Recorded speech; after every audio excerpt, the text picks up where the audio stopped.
Welcome into the Dad Verb Podcast, where we chat about parenting from the lens of a dad. My name is Andrew, and I'm joined by Andrew Saunders and Ben Brown. On this week's episode, we're going to be chatting about changing parenting styles from one to multiple kids, something that all of us have done on this on this channel on this podcast recently. We'll be chatting about kind of graduating up to multiple kids.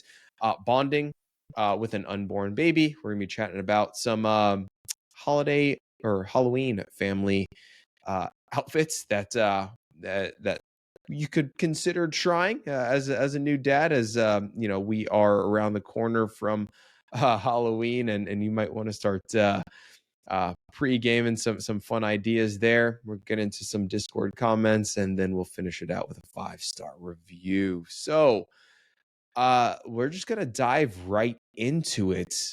Changing parenting styles from one to multiple kids. Let's give everyone the quick rundown here, okay? For those who are new to the podcast, I am a dad to 3 littles. Ben and Andrew, give us a rundown. How many kids you got? How old are they? I have 2 tiny humans. One is 18 months. The other is 5 months. There you go. I've got 2 kids. One is 3 years. One is 7 months. I failed to mention the ages of mine. Mine is 1, 4, and 6. So there you go. It's an important aspect there. So the first thing I want to ask you guys, what was harder for you, going from 0 to 1 or from 1 to 2? Ben, go. So I think 0 to 1 was harder than 1 to 2. So the reason I say that is I think that the drastic shift that it's a whole new chapter in your life when you have your first kid, right? It's like you are now responsible for the life, happiness, and survival of another human being and not just yourself. You feel like you don't know what you're doing. I think the anxiety feels a lot higher because everything feels like it carries so much more weight because you've never done it before. With the second kid, I explain it as it almost feels business-like, especially when they're infants, when they're newborns, right? You still love them. You still, like, it's amazing to experience that. But you have already been through it. You've kept another human alive for at least several months. You've changed the diapers. You've been through probably a couple rounds of sickness. You kind of know what sicknesses to worry about and which ones, aren't really that big of a deal. And it feels like you're okay. All right. I know when they're going to wake up. I know what their feeding schedule is. I know what it sounds like when they're tired. I know what it sounds like when they're hungry. And there's so much less guesswork with number 2 than there was with the first one. Andrew, what about you, man? So I'm going to split the difference here. From a physical change, like life-changing, 0 to 1 was difficult, right? It was, it made things harder. And 1 to 2, yep, there was just another one we had to do all the tasks for. Right. So that was hard. Emotionally, however, I would say 1 to 2 is harder because with one child, you at least can hand them off to your significant other and take a break as an adult, right? But once there are 2, you're really playing man defense. I mean, it's you each get one, and I mean, when you only had 1 kid, you could go a day without changing a diaper because your spouse just happened to change them all that day. Oops. Yeah. Right? Yeah. Yeah. And it went both ways. There were days when I changed all the diapers and she changed none. But when you have 2, nah, you're not going a day without seeing a butt. I mean, it's just... So from that, it's a split difference for me because, again, emotionally, there was a lot of anxiety with the first one. And we've talked about that on this podcast and even on the Facebook group. I had a diatribe at one point. And that increased with the second child, but the ability to take a break kind of disappeared. Mm-hmm. And you really we need a third adult to take a break. And yeah. Andrew's now on zone defense. He's not even playing man defense anymore. So I don't know how you handle this. Yeah, I'll tell you. So 2 to 3 is the hardest for at least in my experience, just because you're outnumbered now. So now it's zone defense, and and the age ranges too. It's just like the needs of a 6-year-old are so different from the needs of a 1-year-old, and it's like, man. And you're always constantly cycling, but like between 0 to 1 and 1 and 2, I think I'm kind of in the same camp. 0 to 1 was really hard for me. It was such a drastic life change, and recalibrating your life to not revolve around your time, but your child's time. That was just a really big shock for me. Like the sleep, the physical. I'm sorry, not the physical toll, the mental toll. The of those early months, that was really hard. Going from 1 to 2, like you said, it was just like, I don't know, you're kind of used to it. Your body's already calibrated for it, for life as a kid. Now it's just plus 1, right? So I'm not saying it's easier. In my experience, though, I would say the transition was less formidable than 0 to 1. But again, these are just our experiences. It's going to depend on your kid, right? Some kids are just hard. Some are just very colicky. Some have health issues that that require a lot more attention. So it's just it's everyone's gonna have different experiences. But on the whole, it was definitely that was my experience. But then going from 2 to 3, though, man. That's crazy. So what's funny though is my kids now, every month we started this thing where Henry and Colin, our 2 oldest, would go spend they'd have a sleepover at their Mimi and Papa's, their grandparents' house, right? And this just happened this past weekend. Henry and Colin, they went over and they had a sleepover, and Katie and I, it feels like a 1-night vacation, but we still have our baby, our with daughter. Just one kid? Yeah, with just one kid. Yeah. It's just so funny though, because it's wild. It's with Sienna, it's nothing. It is literally a vacation. Like with the 2 boys gone, we now have like a full night where it feels like a date night and all that. Granted, it is with a baby. And if I'm talking to Andrew of a few years ago, 5 years ago, like handling one baby, no, you can't do anything. It's so damn hard. It's about no, literally, it's a vacation now when both of our boys are gone. We have the baby, we've got her is situated, and then in the mornings, it's a normal routine with the baby, but it is eternally easy because the 4 fights haven't broken out yet. One kid's not crying because the other kid took the other kid's toy, blah blah. Like, not joking. By 7 a.m., there's already been a fight, between these 2 boys because they're just being brothers. And when that gets eliminated, and you could just focus on just the baby, oh my gosh, it is cake. It is so cake, dude. My wife and I actually had this exact conversation. So my son does overnights at his grandma's house all the time. He loves to go to grandma's house and spend the night. So over Labor Day weekend, he spent Sunday and most of Monday with her. And my wife and I decided to, we're going to go to, another town over. We're going to walk around, get some coffee, get some lunch, just sort of generally hang out and have kind of a day date.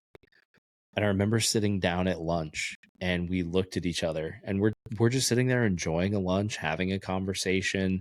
I'm with one hand, I'm feeding my daughter teething crackers and puree pouches and all this. And the other hand, I'm eating my lunch and, I'm having a cocktail, I'm having a burger. It's great. And we sort of looked at each other and I was like, I mean, I miss my son, but this is so easy. Like, this is such a simple, like, she doesn't argue. She just sits in her chair. I don't have to ask her what she wants to eat. I don't have to like really think about anything other than, is she messy? Is she hungry? Is she tired? And as long as those 3 things are taken care of, she's happy. It's kind of amazing how quickly you go from paranoid parent to autopilot parent with number 2, right? Because I mean, again, you guys have like lived my birth experience and my paranoia on this Discord channel and Facebook group. And number 1, I'm like, okay, I did all the research and I know about all the things. And yeah, that research still applied to number 2, but also it's like, yeah, she spit up. We're not worried about it. Like, yep. Yep. She'll eat. Just feed the bottle. No, it doesn't have to be warm. Fill it up from the tap, shake the bottle, put it in her mouth. Like, right. Yeah. My wife insists. She's like, she eats it better if it's warm. I'm like, put tap water in the bottle, shake the formula up. She will eat it. It'll be fine. Right. Like, so on that note, right. So there was a commercial, a diaper company, Loves.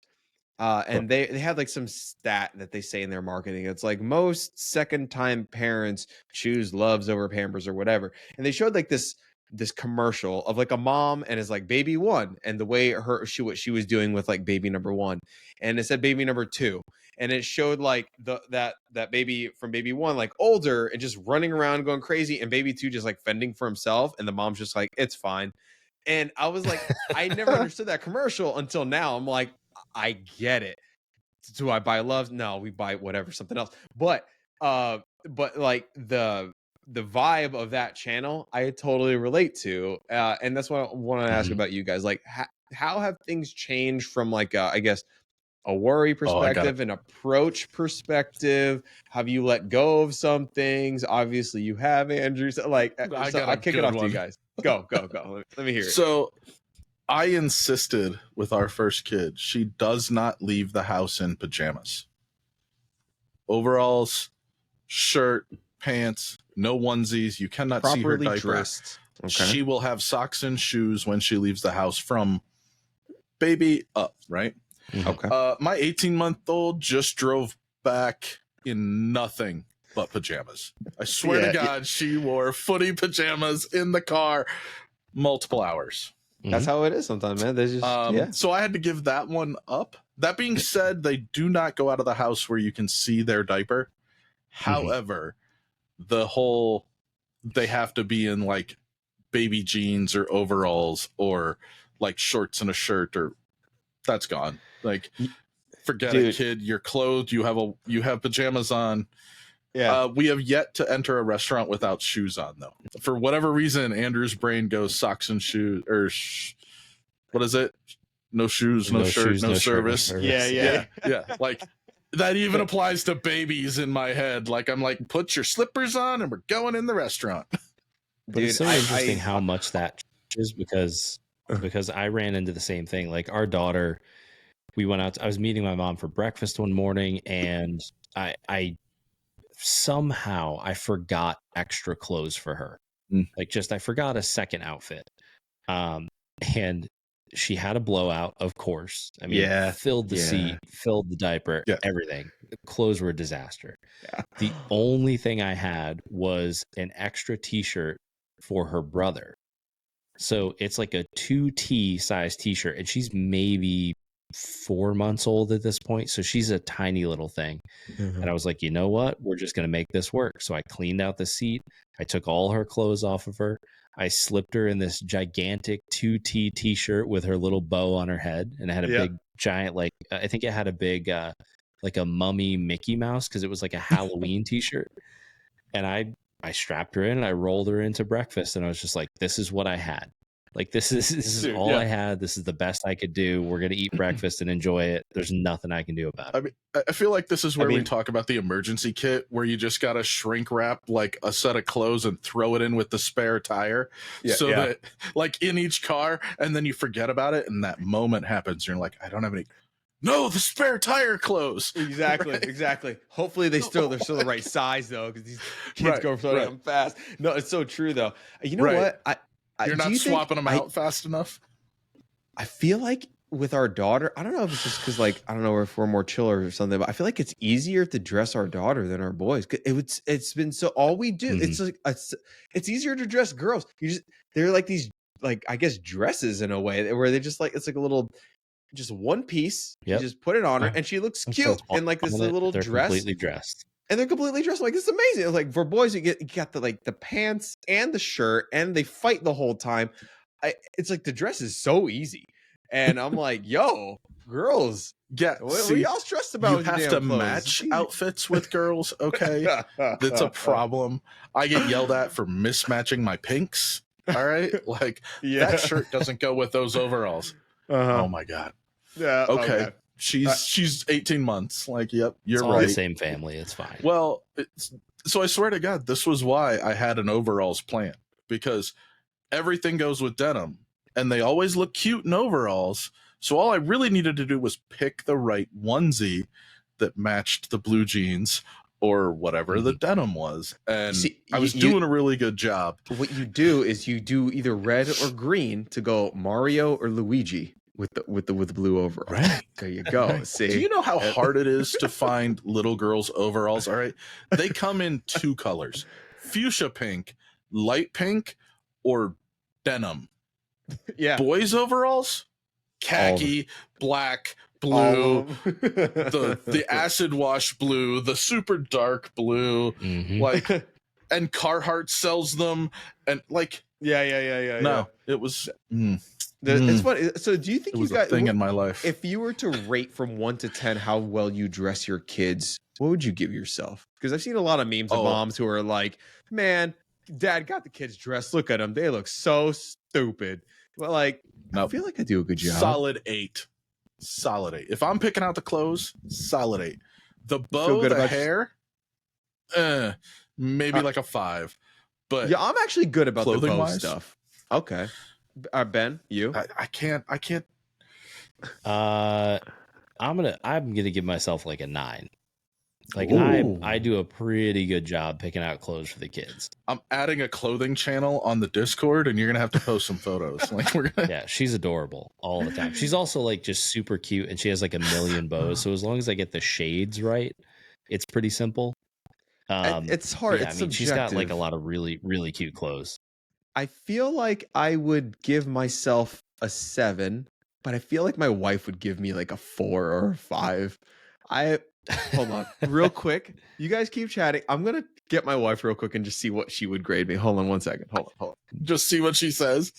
We'll keep talking about him while he's not here. I for sure have sent my son out looking like a homeless person. But yeah, I absolutely, my daughter, she generally gets like, dressed up, looks nice. And unless we run into an emergency where, again, she's in a onesie she hasn't worn in 4 or 5 months and it barely fits and barely snaps around her. But, it's just, all we've got. I'm good at like the solid colors, the jeans, the overalls.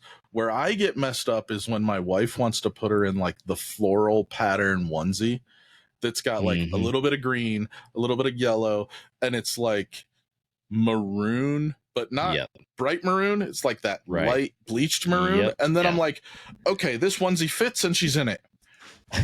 What do I do for pants? And then I'm like over in the bin, like searching for this random pair of pants that isn't just jeans that'll fit her. And it's always a disaster. But I can tell you this, everything goes with rainbow Gerber high tops. You put a daughter in rainbow Gerber high tops with the Velcro, ain't a single outfit that looks bad. Just throwing that one out there. How are these clips going to do on social media? For bow picking? Oh, I have no idea. Dad's talking about how we dress our kids. By the way, my wife, she's in the shower, so she can't come, but she said 3.5. See, here's the thing, though. I feel like I do. No. Okay. I gotta defend this a little bit. Maybe my wife can come. I mean, I feel like that's the athletic shorts, both feet and one leg, diaper hanging out. Like you got an arm coming out a head hole. I mean, what are you doing? She grades me based off of the boys, because like all I wear, if you know me in real life, all I wear is like athleisure stuff. Like I'm always in like Build 100%. and Legends clothes. Like that's how I. So with the boys, I'll throw on, like a light, like a Nike shirt with just like some athletic pants, shorts, like all the time.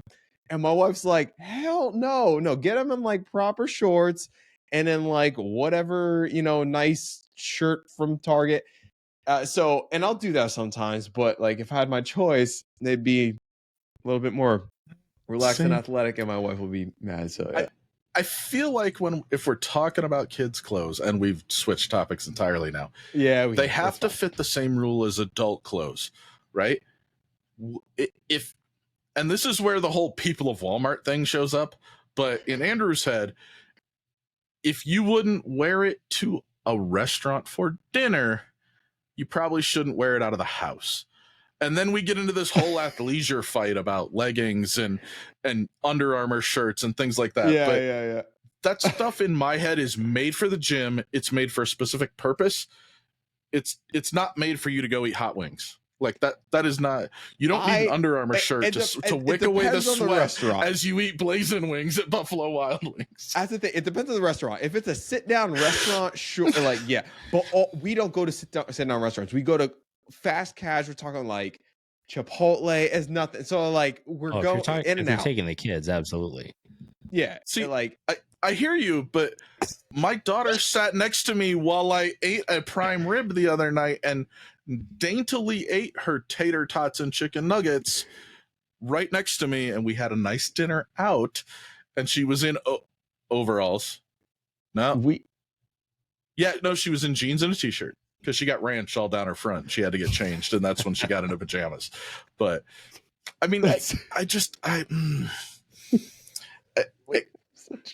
know on this. This is funny. Well, it's what you do as a parent, right? I mean, it's true. Until I had kids, I didn't leave the house in an undershirt. Even if I just had to take the trash from the garbage bin to the garbage, and I was just walking across the front yard. Nope. I put on a t-shirt, I put on a hoodie, I put on a jacket, I zipped it up. Yeah. I never went outside in sweatpants. My neighbors are lucky if I'm wearing pants when I take the trash out. See? And it's just a completely different mindset. I'm barefoot. No, I'm telling you, my like standard uniform is pretty much like a built t-shirt, Legends shorts, like almost all the time. Mm-hmm. Like that's just how it is. And if I'm taking the trash out, it's that barefoot. Can't do it. It's my wife will look at me like I'm crazy because I'm lacing up my boots to go take out the trash. She's like, it's not that far. Yo, and it usually turns around to, dear, you open the door and put it on the porch. You don't even walk the 5 extra steps. So you're judging me for putting the boots on? Yeah. Have you seen those memes where it's like your mom's like, yo, come help me unload the groceries. So you go out there and you don't have your shoes, so you just jam your feet into whatever is closest, and it's like your mom's sandals, and then just all right, because it's quick. Yep. You're going in and out. Yep. And you're tiptoeing in your mom's sandals, all your foot all cramped in there. But hey, I just got to get a couple groceries in and out. I just got to take these gallons of milk into the house. Yeah, man, I'm of the idea that like if it's as long as it's not like broad daylight outside, I will 100% take the garbage out in just like boxers and a t-shirt. Yeah, no shoes. I don't care. Because here's the thing. I pay for my house. You don't pay for it. I'm not violating any HOA guidelines. Like I'm still clothed. So the most convenient thing for me to do is walk the 20 feet from my front porch to my garbage cans and walk the 20 feet back. If that offends you, then I'm sorry. I'm not worried about the offense, right? I could care less what my neighbors think. It's more if I get locked out of my house, do I really want to stand in my front yard for 30 minutes waiting for somebody to show up in my boxers and my t-shirt? Like, yeah. So it's a underwear in front of the classroom nightmare scenario. Yeah, it really is. It really is. I mean, again, also, you never know when Cops is going to be filmed in your neighborhood, and you don't want to be the guy that's standing outside with the trash can as they roll. Like, right? There's just all those moments where you're going to be the person at Walmart, and I do my best to make sure that I am never on the list of the people at Walmart, even if it's in my own yard. Okay? God forbid the Google Maps car drives around your neighborhood around that exact moment. See? They're locked in forever. Google Maps locked in forever. Ben in his boxers and t-shirt taking some dirty diapers to you guys see this as a problem. I see nothing but opportunity. That's a win. Legendary status. Because sometime you're going to end up on one of those weird internet sites that just finds all the weird stuff in Google Maps. And you're going to be that guy. Fascinating. And it's going to be my claim to fame. Those are fascinating. I can't do it. I mean, I think that comes down to more of. I was having an interesting conversation with one of my friends the other day, and she was saying that when she grew up, she didn't understand how to dress for certain situations because she didn't grow up navigating those situations throughout her life. Right. And so, but she was saying, but you did, like, you can probably tell me what the difference between business casual and formal attire and black tie are. And you can look at an outfit and go, yeah, you can wear that to a black tie event, or no, you can't wear that to a black tie event. I have to look it up, and I had to teach myself those tips and tricks and the manners and like how to, the etiquette of being a socially diverse person where you have to navigate most social hierarchies, right? Keep going. I didn't have to learn any of that. It was part of how I was raised. And I'm very privileged in that sense that I was able to experience multiple subsets. But again, it's almost second nature to me. And I think that's where a lot of it comes from, right? Like, you don't go outside in your underwear.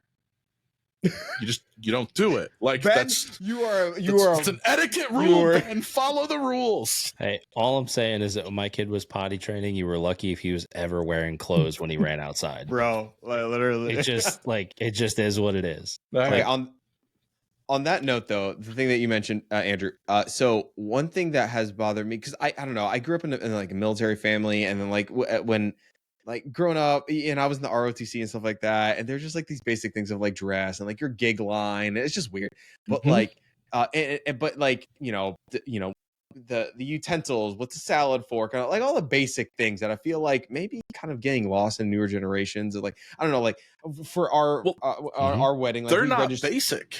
That's what we have. That's what you and I have to realize is people don't know the difference between a salad fork and a dinner fork. That's not basic knowledge. I think, when we registered, we registered for like China and the fancy plateware and all that stuff that we only use on like Thanksgiving. But I feel like that's like not a thing to register for like that kind of level of, and I was like, no, everyone can just eat on like Target plastic plates forever. It's fine.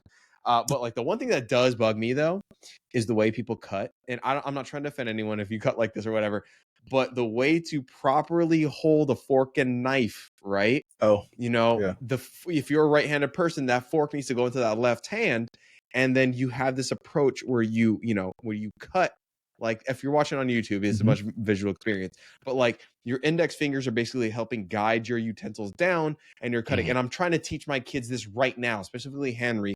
Hey, let's work on the knife skills, right? Because I don't want him doing this thing where you fist the fork into a steak and then you cut and then you switch hands and then you go. I've seen this and it's so offensive to me. And I'm like, okay, guys, the trident stab with the steak. Like, I got it.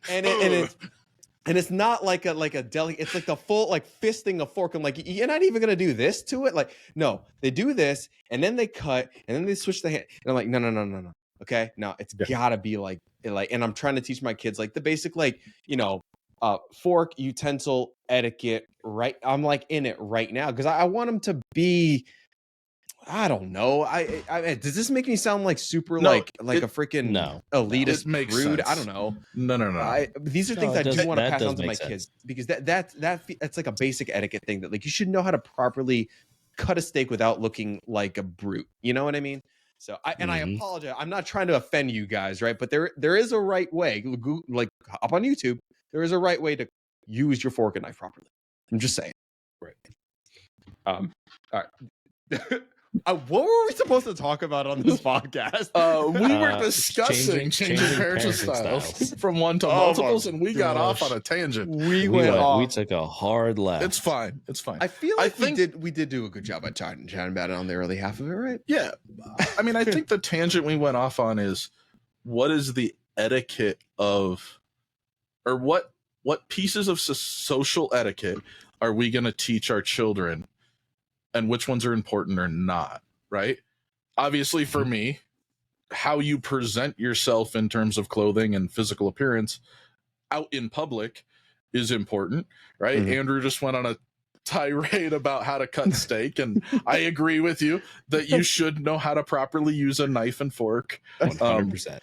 And what's amazing to me about that whole thing is if you know how to do that technique properly, you can cut almost anything with a butter knife. You don't need a sharp knife. You don't need a serrated knife. If you have never been taught how to cut a piece of meat that way, it can be very difficult. It can be almost impossible. Like, I understand why people are in this caveman ripping scenario. But, he's back. I mean, But I think those etiquette pieces are semi-important. And which pieces do you want to focus on when you raise your kid, right? Obviously, clothing in public isn't as important to Ben. Maybe gargling soda at the table, or are you a blow bubbles in your soda kid? No, not at all. See, we found one. All right, Ben is anti-bubbles in the soda at the dinner table. No bubbles in the soda. Know how to have good knife skills. I mean, you'll be lucky if I don't teach my kid about mise en place when he learns how to cook. So I do know I am not it. I'm not an uncultured swine. I just happen to think that for convenience sake, if I walk outside in my underwear and it bothers somebody, I'm okay with that. No, if the I other know stuff, one thing, though, I do. Ben is a foodie. Sure. Ben is a foodie, and his kids are going to be raised with a good. They're going to eat all the good stuff. I know that like for a fact. This is one of those, we need to have like a meetup challenge thing. Like, we need to get all the like 5-year-olds together a couple of years from now and be like, okay, we're going to go through these dishes and we're going to see which kids like, nope, I'm not eating. I'm not eating pig jowls and pork feet. Yeah. I want to do that on YouTube. I think that'd actually be a fun thing for us to do on this podcast. I'll send both of you guys like random things that I grew up eating, like shrimp chips or what, I don't know, whatever. And just like, what are your thoughts on that? You know, Andrew, I don't know, you know, if there's some things that are like native to Utah, you know, fry sauce. Well, I don't know. I'm not from here originally, but I got a couple good ones. Oh yeah, whatever you grew up with, share it with us. You know, Ben's talked about a chip that I still haven't had. It's all spiced, all seasoned, all dressing. Yeah, all dressed chips. I've heard of this. Apparently, Canadians love it. I've never heard of this. I think that'd be fun. I think that'd be a fun idea. I actually looked them up from your podcast, and then I never ordered them. Well, I need to get on that. I actually did see it at World Market once, and I just didn't buy it because I'm sure you stupid. Did. But anyway, let's shift gears to the dad to be.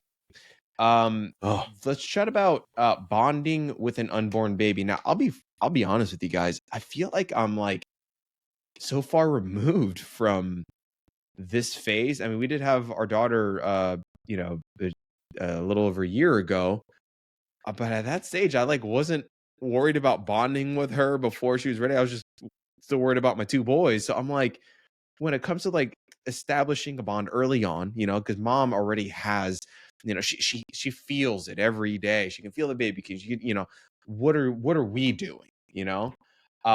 And I think we do get into this in the course. Like we've got like a large list of like things that you can be doing if you want to stay helpful and relevant there. But I guess I'll kick it over to you guys. I mean, did you guys do anything in particular to really try to like start a bond or start kind of getting like a heads up on like dad life before it happened? Mm-hmm. So the thing that came up for me with this was I felt like it was really important with baby one to try and bond with my in utero child, right? Like I bought the baby headphones, I made my wife put them on her belly, and I had control of the playlist, right? Like I was, baby's gonna listen to that. And she would, like I'd play rock music and the kid would just start kicking and she's like, stop, just why are you doing this to me, right? And so there were multiple things that I did in attempt to bond with my unborn baby. I did none of them with baby two. Zero. Zilch. Nada. Like, yeah, I know. Those headphones stayed in a drawer. I didn't lay on my wife's stomach and talk to the baby. Like, I was like, it'll come out. I'll bond with it then. It'll be fine. Like, and half of me feels guilty about it. And the other half of me is like, I don't know how much of that original stuff was effective.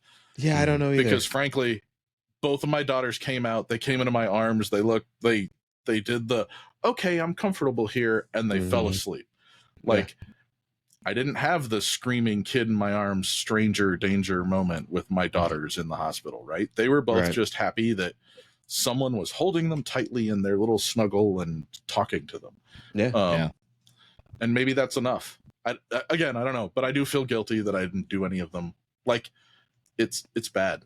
We got a heartbeat sound stuffed animal of our first kid.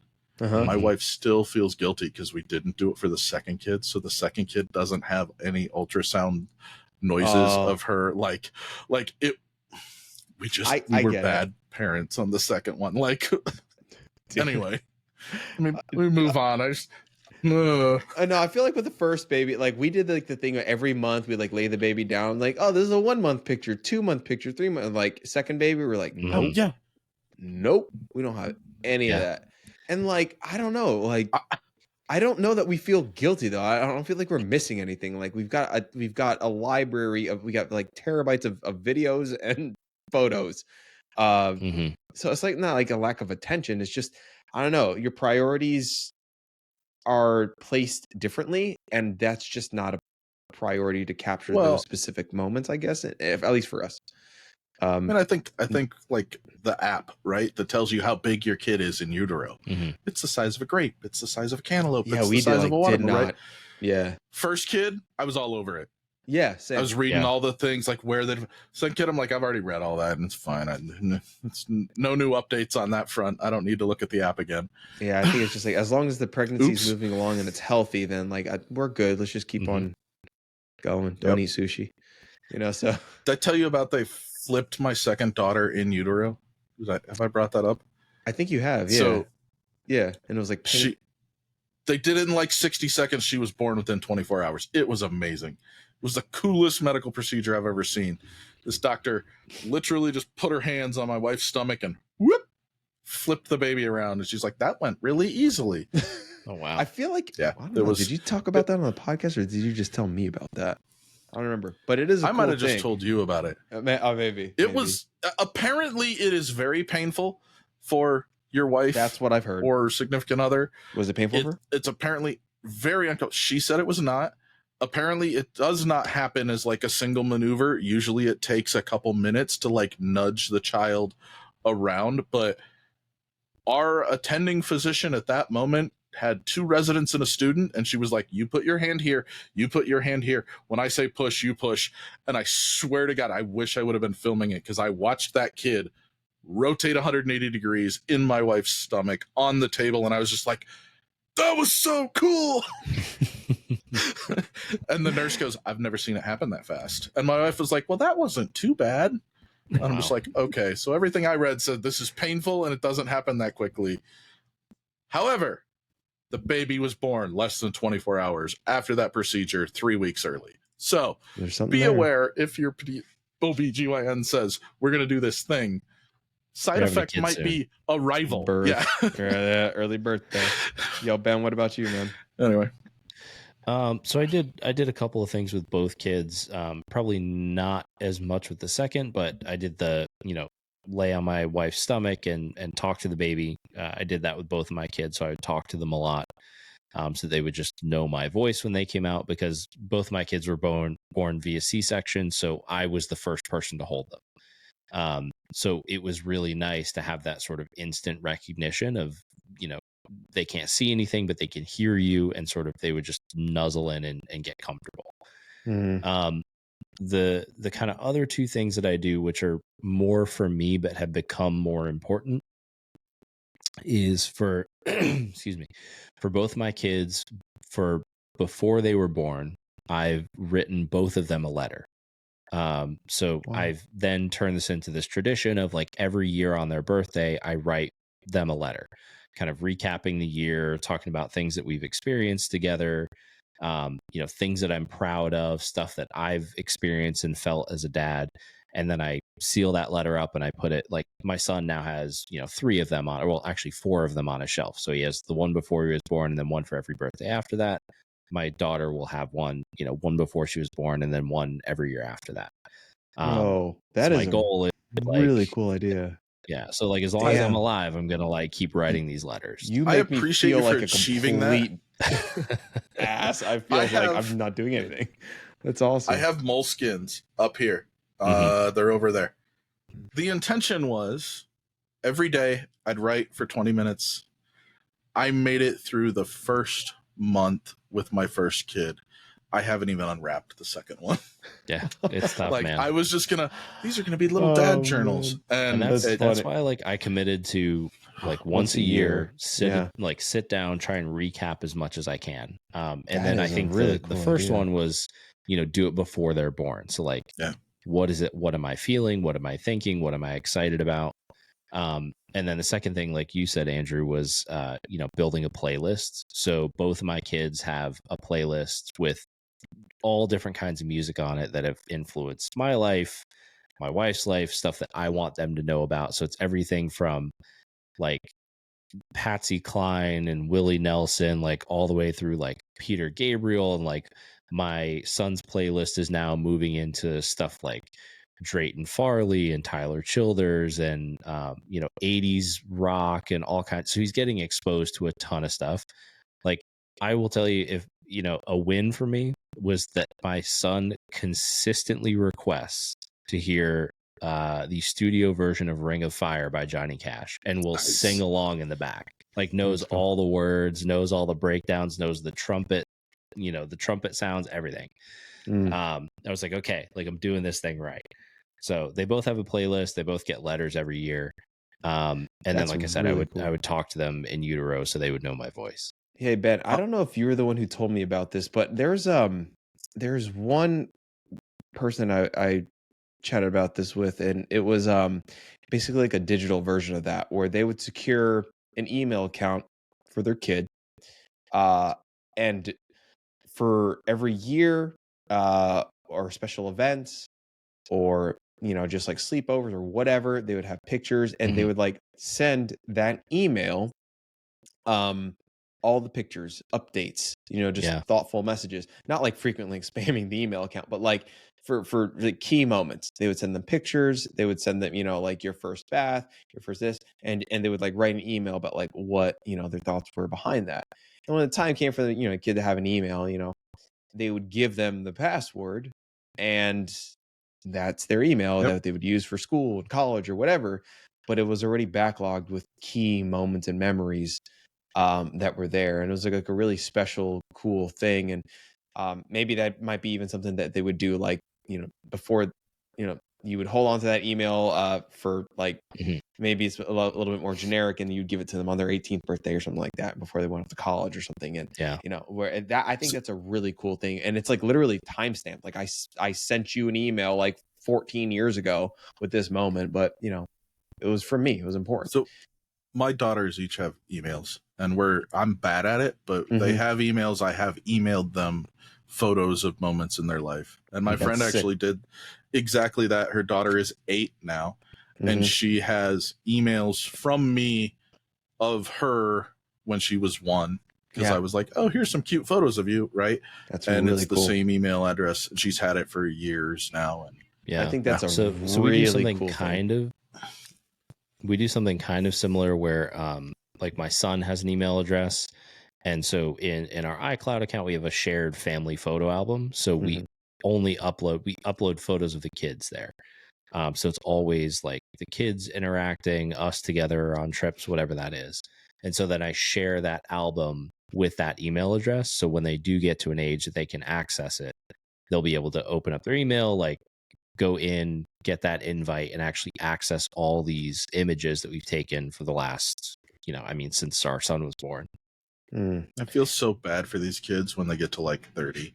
They're going to have to cull through 400,000 1080p images of their entire childhood. Like, there better be some great AI going, here we go, I'm going to sort these into piles for you. Like, your parents have been doing CAPTCHA for 30 years. I know what a bicycle looks like. We're good.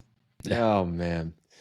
Well, on the playlist really cool. topic, I can actually put my kids to sleep with a playlist because I made my first daughter like a go to sleep playlist, and it's kind of just sweet. Like the first one on the list, because I had to look it up, was the 3 Men and a Baby. It's by the Principles? No, anyway, it's the do good night, sweetheart. Well, it's not right. And she cannot make it through that playlist. It's only like 8 songs, but she is basically trained to fall asleep before the end of the playlist. Yeah. And that's how ours started out. It works for both of them. To help them sleep. Oh. And then with both of our kids now, we found that they fall asleep.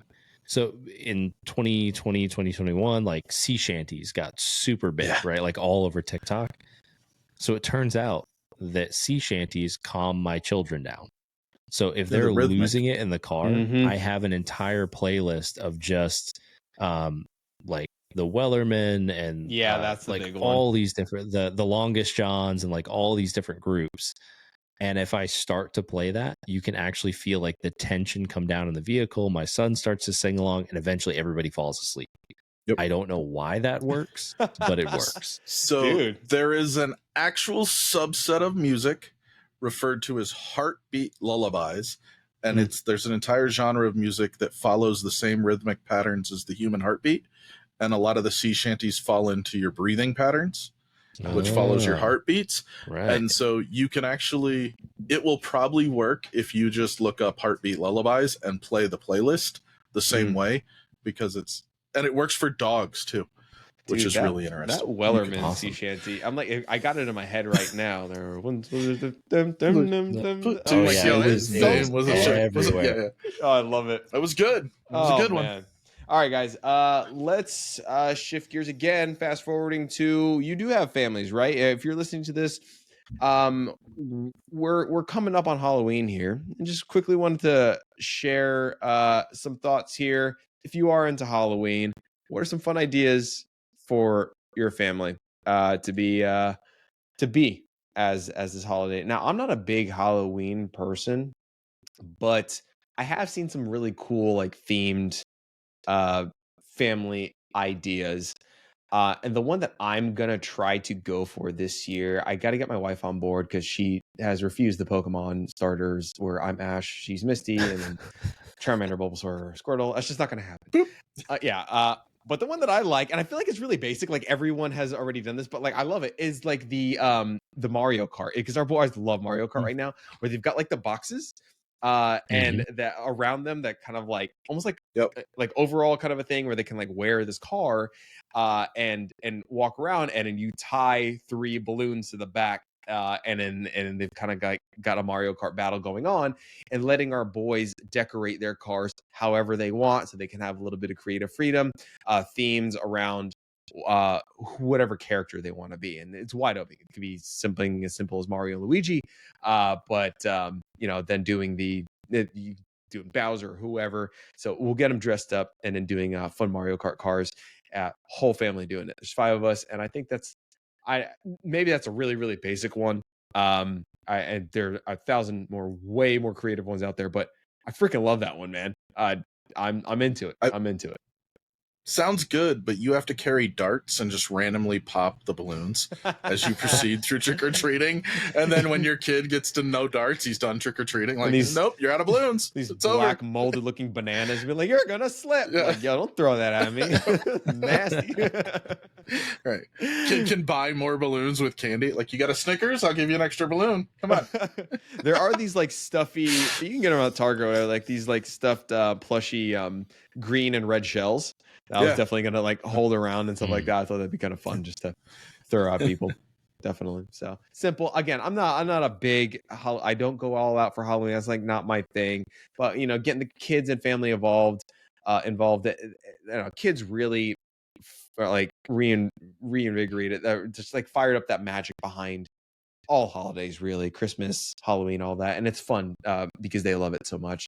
So it gets me into it, and get to have a little bit of nostalgic fun as well with the Mario Kart and all that. But what about you guys? What are you looking forward to trying to pull off one of these days? We are. My son is obsessed with the movie Moana. Oh, yeah. So we are attempting a Moana family theme this year. So we're still trying to decide, because are you going to be the chicken? So it's either been you or Maui, bro. My son has either wanted me to be Maui, but now he's convinced that he can eat enough to be big enough to be Maui. That's his new thinking. So now he wants to be Maui. He wants baby Rory to be Moana or mommy, either one. They're kind of interchangeable. Nice. And either baby Rory or mommy are going to be Pua, which is the little pink pig in the beginning. Yeah. And then daddy gets to be Hey. Hey, the chicken. He chicken, right? called So, it. yeah, Yeah, that's hey, the amazing. chicken. Yes, I knew So- it. Oh, Yes. man. If he That's doesn't let me amazing. be Maui, then I have to be Hey the chicken. So Yo, there may that be is some funny. photos coming through of me in a giant chicken costume. Yo, That'd be dude, that would awesome. actually be really funny if we're you- taking votes, like if this is a democracy system, gotta I'm be voting Hey, you're hey. the chicken. you're hey. I Yeah. know you're suited for Maui, but I'm no, thinking you're about hey. it. That's amazing. That's cool. What You gotta about let the Andrew? boy be Maui. Yeah, Get him one of he's those very like excited. He puffed wants up like a cotton-filled muscle suit outfits. and like the Yeah. wig and everything. He wants all Yeah. of it. So And he's like really the excited. hook weapon thing that helps him With the that's- hook. Oh yeah, he Yeah. wants the hook. Oh, that's what makes it, dude. That's fun. That's fun. And don't go cheap. Go get him the hook with the buttons that makes all the noise and lights up the LEDs. Oh, don't tell me that from the toy exists. aisle. Oh yeah. Oh yeah. Trust me, I bet you they have a hook that's a universal remote. I bet. So my wife is very upset. Mm-hmm. My wife is very upset with my mother because my mother did most of the cute couples costumes Mm-hmm. with me and my sister when we were kids. Oh. We were Mickey and Minnie. We were Mr. and Mrs. Claus. We were Raggedy Ann and Andy. I'm trying to think of a couple others. So my wife refuses to recreate those with us as adults because it would just be weird. Right. Okay. So now we get to do family costumes, except for my 18-month-old doesn't understand Halloween costumes. No, dress of up. course not. No, it's for Right? you. She's not old enough yet. Yeah. So really, it's for me and the wife. And the last time we dressed up, we were the milkman and the pregnant housewife. That was awesome. Those photos were amazing. So good. And she was pregnant at the time, so it was legitimate. Oh Yeah. my god! And I had this whole white outfit. I even got a milk carried. Yep. Oh Exactly. my It was gosh. great. So Yo. Halloween is probably my favorite holiday, but I'm like on the creep out, scare the kids end of Halloween, not the like fun trick or treat. Like my goal is not to give out the candy; it's to scare the kids from coming onto the porch to get the candy. But if they make it, they're getting a king size Snickers. Like I've just always hated Halloween, dude. What makes it fun for me this year now is and last year too. I give out Pokemon cards and candy. I'm not just a non-candy freak. No, I give out both the stuff and kids love it. But it's fun just to make the kids' day. You're not giving out I like hate nickels dressing or up, man. toothpaste. he's giving out, No. out Pokemon cards and homemade candy apples. Like he's Dude, Pokemon has these like pre-made boo they're called like booster I packs, like boo. They're amazing and they're great for kids. I love giving them out, man. I got swarmed after Halloween last year. They're like, I heard you had Pokemon cards. Like, I gave them all away. I'm so sorry. And I had to turn them away. They were super mad at me. I'm like, that sucks. But one that was year fun. when I was single, I just put the bowl of candy on the front porch and I was like, do your thing. I'm going out to the bar. Yeah. And I'm watching the Ring doorbell and there are all these kids that are like just taking a handful and moving on. Right. And it wasn't like good candy. It was like the mixed bag of caramels and Tootsie Rolls or whatever that thing was. Oh. One kid comes up, he grabs a couple handfuls, walks down to the bottom of the steps, and you can see the light bulb in this kid's head because he looks around and he comes back and he takes the bowl and into the bag it goes. And now there's an empty bowl. And I'm like, dude, every There's kid always before the you one. left some for everybody else. Why'd you have to be that kid? There's always a bunch. There's always Anyway. a bunch. Yeah, I get it. No, Always a bad apple. we always give away the good candy, though. By the way, we only buy the ones that are like Snickers, Reese's, like never the ones with the bazooka or the Tootsie Rolls. Because I'm just gonna say Tootsie Rolls are garbage. Nobody They're just- wants old. Yeah. Oh well, Hoopla. I can't hear that because I do like Tootsie Rolls. I'm also like not the I also garbage. like Werther's Originals. Like I like old man candies. Wait, But do you Oh, like the fruit bad. flavored Tootsie Rolls? Like the Bad. waxy sour No, apple no, thing no. that's Those are like the only a, ones the I'll fruit flavored tolerate. ones. All right. The fruity rolls, I'll tolerate those. The fruit flavored ones are one of mankind's greatest shames. Because Tootsie Roll wasn't opposite. it. The giant wax piece of chocolate was not the roll of shame. It was when we put fake apple in it. Yep. You know where mine great. is? Banana flavored runts. No, banana flavored runts are the worst invention on the planet. Banana flavored anything I'm not a fan of. Wait, Ben, you do like the banana stuff, don't you? We've talked and we've had this conversation before. I'm having significant deja vu. I am being attacked right now. Banana flavored runs are the best kind of runs. No. Oh my god, no. They're so good. Why are we even talking about runs in general? There's so many better options. Because we're on Halloween candy. Oh gosh. There are better options. I have upgraded the last few years. I buy boxes of candy bars from the commercial grocery store. Like a whole box of 36 pack of Snickers. And I just hand out whole candy bars. Yeah, because I'm done playing the game where like here's a fun size. No, here. No.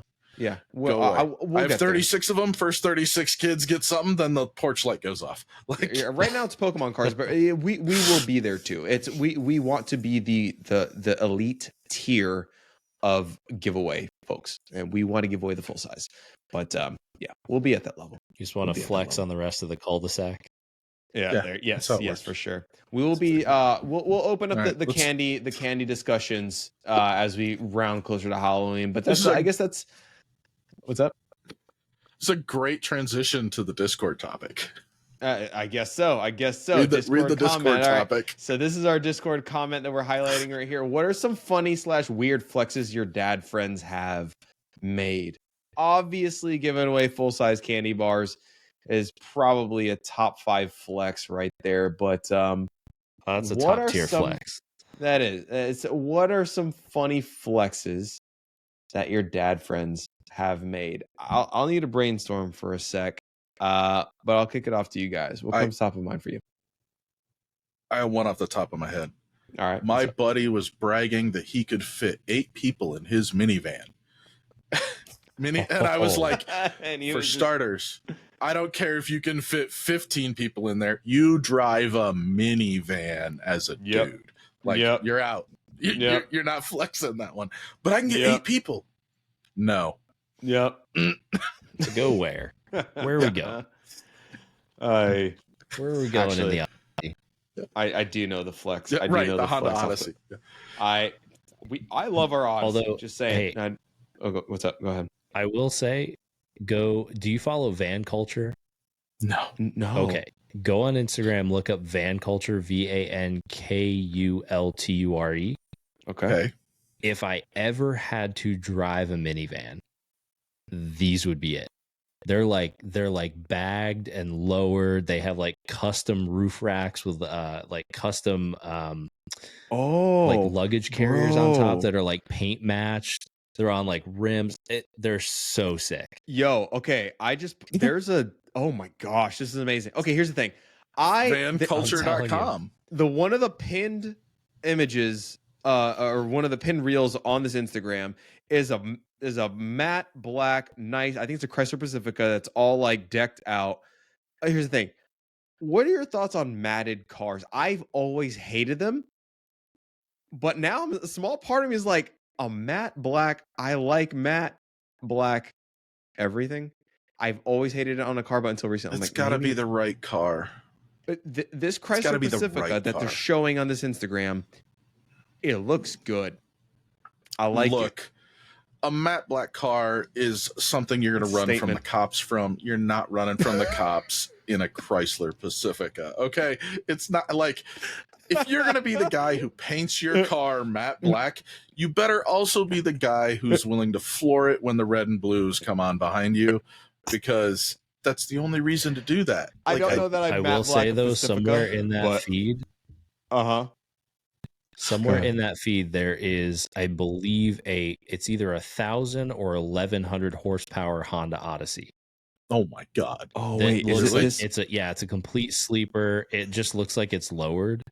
I feel like I'm looking unbelievably these fast. things are crazy. I'm seeing some crazy decked out Honda Odysseys on this thing. Yo, they're like lowriders. This is so funny. This is such an interesting lowrider minivan. I'll just get into my quick dad okay. flex. I know a guy who builds everything. Dude, that was a really nice crib, man. Where'd you get that? Built it.